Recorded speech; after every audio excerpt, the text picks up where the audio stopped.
Hey guys, today I have another episode for you in the When Homemade is Worth the Effort series. And today we are tackling ice cream.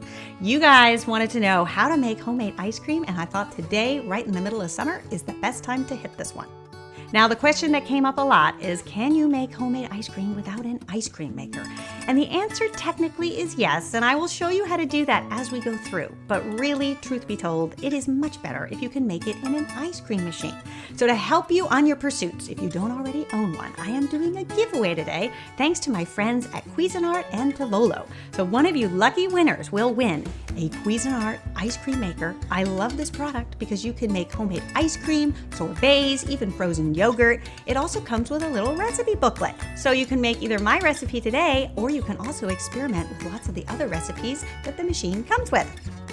Then to store your homemade ice cream, you'll also receive one of these fabulous Glide-A-Scoop ice cream containers from Tovolo. I love this product because it stores your ice cream in an insulated tub, and then when it comes time to scoop out your ice cream, all you do is just do one Glide-A-Scoop and you'll see you'll get the perfect little ice cream ball.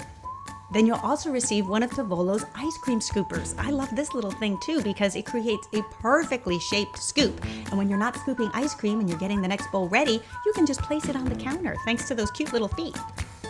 All you have to do to enter is leave me a comment and let me know why you want to win the ice cream making kit, and I will pick my favorite comment and award the winner.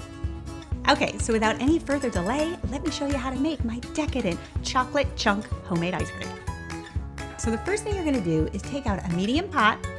To that you're going to add a cup of whole milk and 2 cups of heavy cream. Then you're going to add 2/3 cup of white sugar and a half a teaspoon of salt. Give that a whisk, and then you're going to put it on a medium flame and just allow it to come up to a simmer.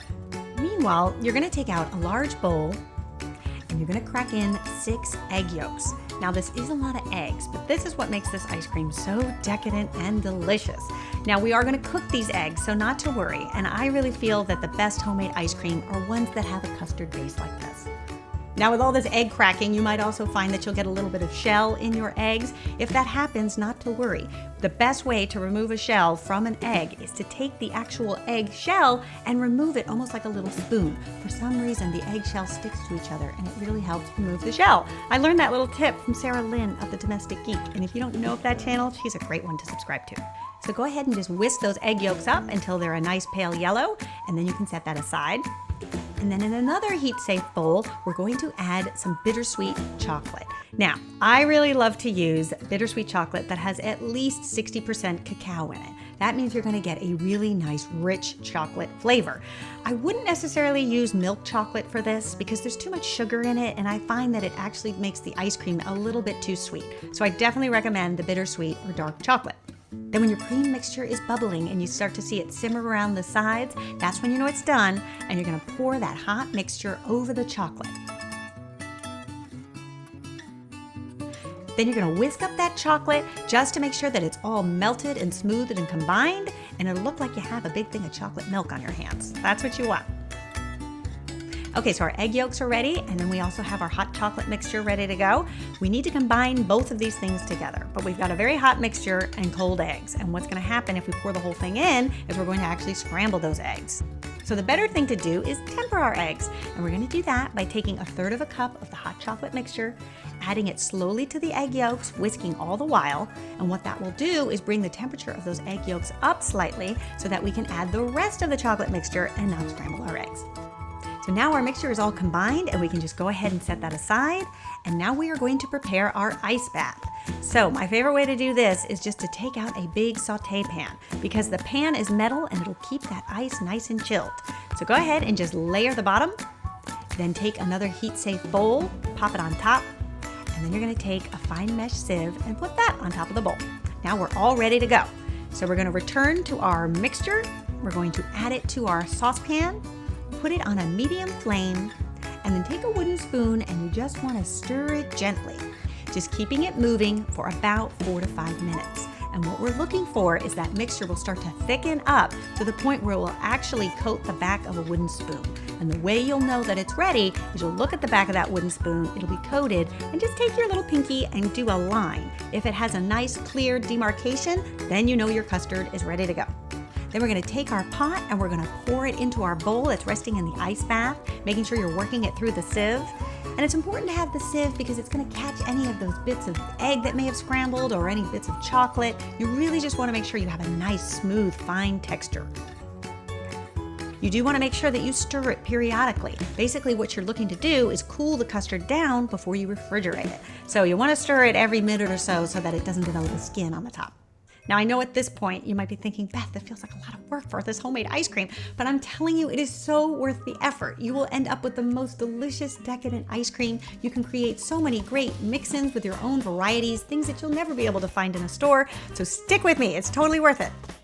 So once your mixture is completely cool, you're gonna take it and pour it into an airtight container, and we're gonna pop it in the fridge for at least 1 to 2 hours, but overnight I think is even better. Now at this stage, if you're not using an ice cream machine, you could take this mixture and instead pop it in the freezer, and then you would have homemade ice cream. Now it'll be good, don't get me wrong, it'll still be good, but it won't have that sort of light and airy texture that homemade ice cream has if you make it in an ice cream machine. But if you don't have a machine and you wanna try it, that's the way to do it. All right, now it's time for the ice cream machine. So here's what you want to do to get all set up. You want to get your machine all plugged in, and one of the things that I like to do if you buy this model is it comes with these canisters. The canister has to be completely frozen before you actually use it. So what I do is I keep the plastic that the canister came in, wrap it up and pop it in my freezer, and I store it there. So that way, anytime I want to make ice cream, it's all ready to go. So you're going to take your frozen canister, you're going to put it in the machine, and then you want to have 3 things ready. You want to have 4 ounces of semi-sweet chocolate that have been melted. You can either pop it in your microwave or you can melt it on the stovetop, whatever's easier. Then you also want to get a cup of chopped walnuts and 2/3 cup of dried cherries. But you really can put your own fixins in. This is just what I like, but you might like marshmallows, you might like some toffee bits, really whatever you want to add. Then you're going to take your custard, you're going to pour it into the canister, and then place the mixing arm in the center. Then you're gonna pop the lid on top, turn the machine on, and you'll see it'll start to churn. Now you wanna set your timer for about 15 minutes. Then at the 15-minute mark, you're gonna take your melted chocolate, you're gonna pour it through the top, and you'll start to see as soon as that hot chocolate hits that cold ice cream, the chocolate will start to freeze up and harden, and you'll create these wonderful ribbons of chocolate that will, in a sense, be our chocolate chip. Then after that, you're gonna add a cup of the walnuts, let that get mixed in and churned away, and then you're gonna add the dried cherries. Once it looks good, you can go ahead and turn the machine off, remove the lid, remove the arm, and then we are going to transfer our ice cream into our little ice cream tub. And we're gonna pop the tub in the freezer. Really overnight is best.